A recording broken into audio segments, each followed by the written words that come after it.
Quand vous investissez dans des actions sur eToro, votre banquier ne reçoit aucune commission.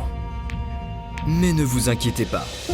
Après un week-end de ski à Chamonix, un smoothie à la noix de coco et un massage à 4 mains, il finira par s'en remettre. Investissez dans des actions sans payer de commission avec eToro.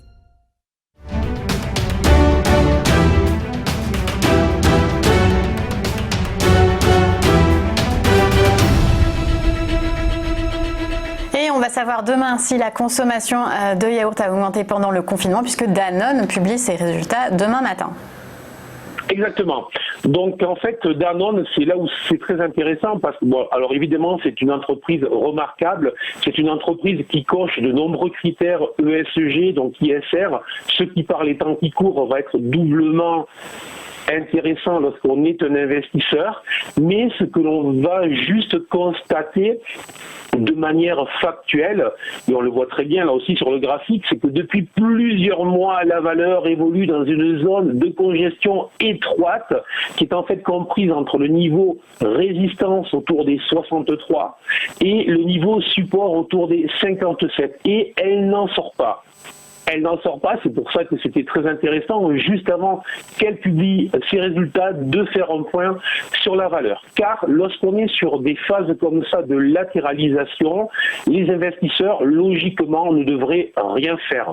Alors évidemment, ça peut être un domaine pour les traders ou les swing traders à court terme qui vont pouvoir acheter les supports, vendre les résistances, mais les investisseurs doivent attendre. Et ce qu'ils doivent attendre, tout simplement, c'est une sortie de cette zone de latéralisation.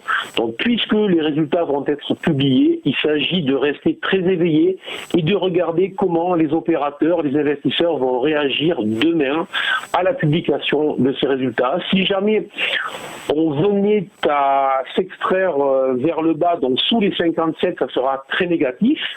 Si à l'inverse, on venait à s'extraire vers le haut et avoir une clôture quotidienne supérieure à 63,50, à ce moment-là, ce sera très positif. Donc, on ne fait rien entre le 57 et le 63.